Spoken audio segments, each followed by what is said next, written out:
عورتیں پردے میں رہ کر بائک چلا سکتی ہیں؟ دیکھیں، کسی بھی کوئی بھی وہ عمل جس میں عورت کی باڈی ایکسپوز ہوتی ہو شریعت میں وہ پسندیدہ کام نہیں ہے. تو بائک اگر مکمل پردے میں چلا رہی ہے جائز عمل تو ہے، لیکن بہرحال پسندیدہ کام نہیں ہے. تو عام طور پر صحابیات سواری کے لگام خود ان کے ہاتھ میں نہیں ہوتی تھی، وہ پیچھے بیٹھا کرتی تھیں. اونٹ پر جب بیٹھا کرتی تھیں تو ہودج ہوتا تھا، اس کے اندر جا کے بیٹھا کرتی تھیں. تو ضرورت بھی نہیں ہے نا. جائز ناجائز کی میں بات نہیں کر رہا، کوئی مجبوری ہو جائز تو ہے، لیکن بہرحال کچھ ہر جائز کام کرنے کا نہیں ہوتا، پسندیدہ نہیں ہے. اس میں حادثے کا بھی بہت خطرہ ہے. بائک کے لیے بہت کانفیڈنس چاہیے. بائک میں خطرات بہت ہوتے ہیں گرنے کے، اور گر گئے تو کیا حشر ہوتا ہے. تو خواتین کو اللہ نے کمزور بنایا ہے. وہ ذرا سا کوئی خطرہ ہوگا نا، اعصاب ڈھیلے ہو جاتے ہیں، اس میں سلپ ہونے کا، گرنے کا زیادہ خطرہ ہوتا ہے. مردوں میں تو ویلیاں لگاتے رہتے ہیں ساری زندگیاں، پھر بھی بچے رہتے ہیں، بہت سے مر بھی جاتے ہیں اس میں. لیکن اللہ نے مرد کو تھوڑا بہادر بنایا ہے، کانفیڈنس دیا اس میں، تو اس میں حادثے کا خطرہ کم ہوتا ہے. اس کے باوجود اتنے مرد بائکوں میں کچل کے مر رہے ہوتے ہیں. آپ دیکھیں، ٹانگ ٹوٹا ہوا ہے، سر الگ ہو گیا، ٹانگ ٹوٹی ہوئی ہے، سر الگ ہو گیا. تو خواتین میں تو بہت زیادہ خطرہ ہے اس کا. اس لیے جان کے خوف کی وجہ سے بھی، اور حیا جو کامل درجے کی حیا ہے، اس کا تقاضا بھی یہ ہے کہ یہ کام خواتین نہ کریں. اگر کوئی واقعی ضرورت ہے تو چھوٹی موٹی کار لے لی جائے، اپنے شوہر کو کہا جائے، اپنے ابا کو کہا جائے بھئی آنا جانا روز ہو رہا ہے. اس میں خواتین سیو ہوتی ہیں، بائک میں بالکل سیو نہیں ہوتی. باڈی بھی ایکسپوز ہوتی ہے ان کی، اور پھر خطرات، جان کے خطرے بھی بہت زیادہ ہیں. تو بہتر یہی ہے کہ چھوٹی موٹی کار لے کے اس کو ڈرائیو کیا جائے. ڈرائیونگ میں کوئی حرج نہیں ہے اگر پردے میں پابندی کے ساتھ ہو، برقع ہو اور پراپر پردہ ہو تو گاڑی چلائی جا سکتی ہے. اور ویسے بھی آج کل جو اچھی بائکیں آ رہی ہیں وہ کار کی قیمت پہ ہی آ رہی ہیں. کار میں سیف بھی ہوتے ہیں اور ایکسیڈنٹ کا خطرہ بھی نہیں ہوتا، یعنی کم ہوتا ہے، اور ایکسیڈنٹ ہو بھی جائے تو جان جانے کا خطرہ بھی کم ہوتا ہے. بائکوں کا رواج کسی بھی طرح سے ٹھیک نہیں ہے. ہم نے باہر ملکوں میں بھی نہیں دیکھا کہ وہاں کی خواتین میں بائکیں چلانے کا رواج ہو. اکا دکا کچھ خواتین چلاتی ہیں لیکن رواج نہیں ہے، کیونکہ ڈینجرس بہت ہے یہ. تو اس لیے اس کی حوصلہ شکنی کرنی چاہیے اس عمل کی. ہاں، چھوٹی موٹی بچیاں جو چلا رہی ہوتی ہیں پارکوں میں وہ ایک الگ بات ہے، ظاہر ہے وہ اس کا اتنا بڑا ایشو نہیں ہے، خیر ہے وہ. اچھا بھائی،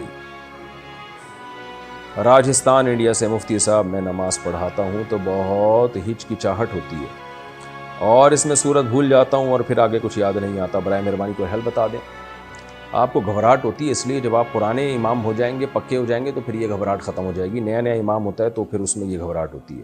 اور اگر پرانے ہو کے بھی ہچکچاہٹ ختم نہیں ہوتی، پھر یہ آپ کے دل کی کمزوری ہے. پھر ڈاکٹر کو بتائیں، کوئی آپ کو مقوی دے گا، خمیرہ مراویر اور خمیرہ گاؤ زبان اور اس طرح کے جو حکیم کو بتائیں گے تو یہ خمیرے دے گا آپ کو، مقوی قلب خمیرے دے گا.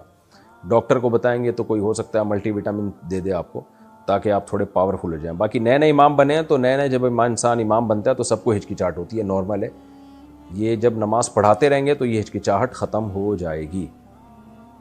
کیا مسجد میں مولی کھا سکتے ہیں؟ نہیں جناب، مولی میں اسمیل ہوتی ہے. کچا پیاز اور مولی یہ کھا کے مسجد میں جانا بھی ٹھیک نہیں ہے، اور مسجد میں بیٹھ کے کھانا تو بالکل ہی ٹھیک نہیں ہے. آپ پکی ہوئی مولی وہ کھا سکتے ہیں.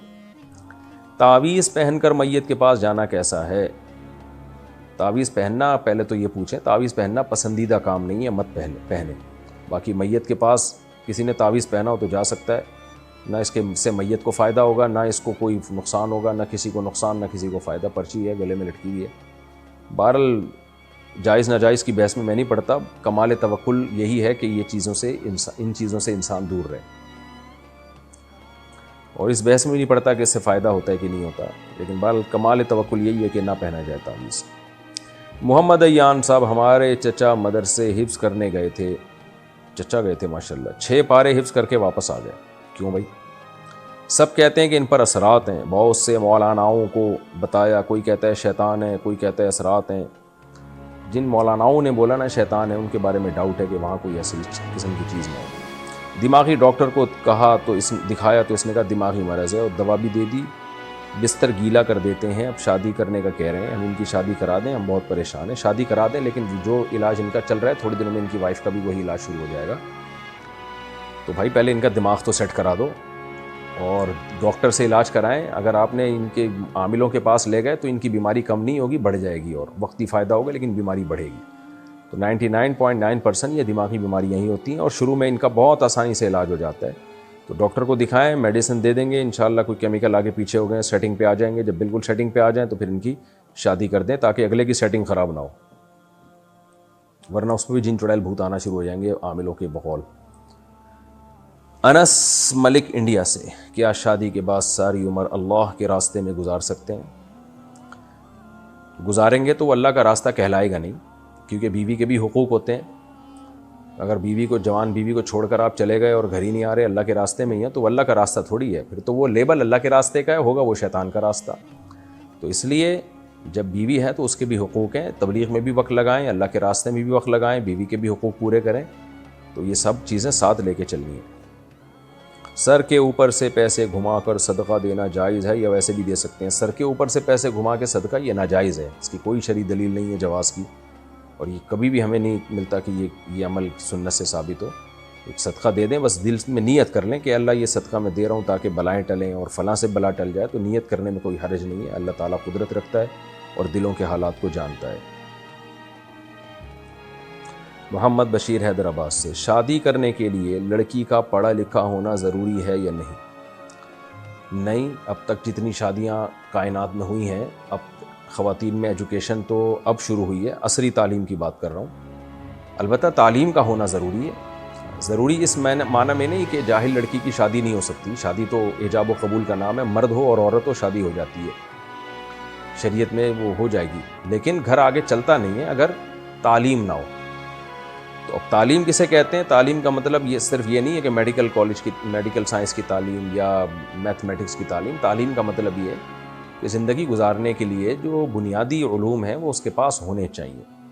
ان میں گھرداری سب سے پہلے ہے، اس کو پتہ ہو. دینی تعلیم تو سب سے پہلے، شوہر کے حقوق کیا ہیں، طہارت کے حکام کیا ہیں، غسل کے حکام کیا ہیں، ساس سسر کے ساتھ کیسے مجھے شریعت کیا کہتی ہے، اپنے بڑوں کے ساتھ کیسے معاملہ رکھنا چاہیے، اور شوہر کے میرے اوپر کیا حقوق ہیں، میرے شوہر کے اوپر کیا حقوق ہیں. دونوں کو حقوق پتہ ہونے چاہیے.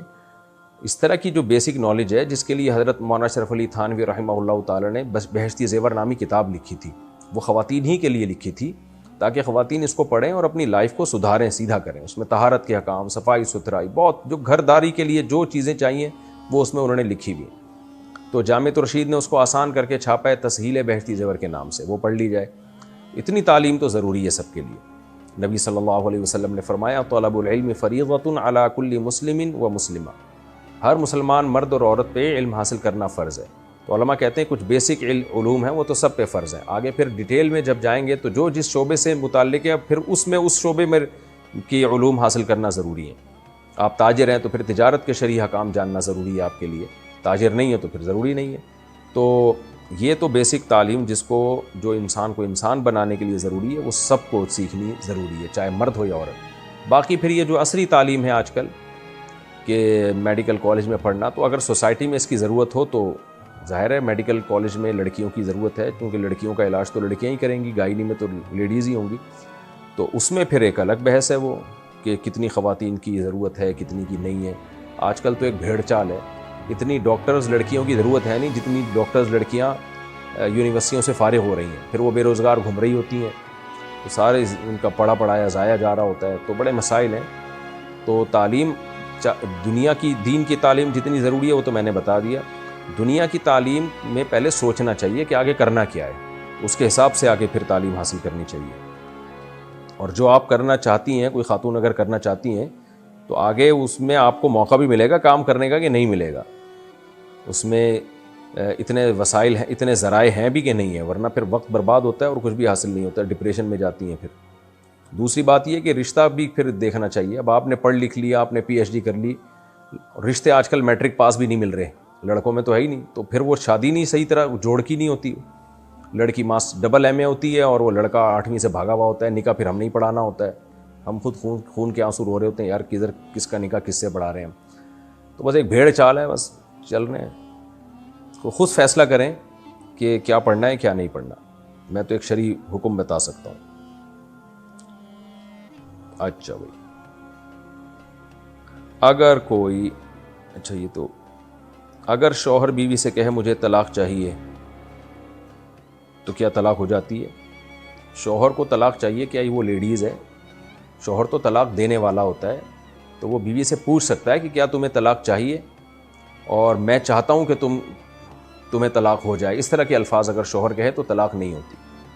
تو اگر یوں جب تک نہیں کہے گا کہ تمہیں میں نے طلاق دے دی، اس وقت تک نہیں ہوگی طلاق.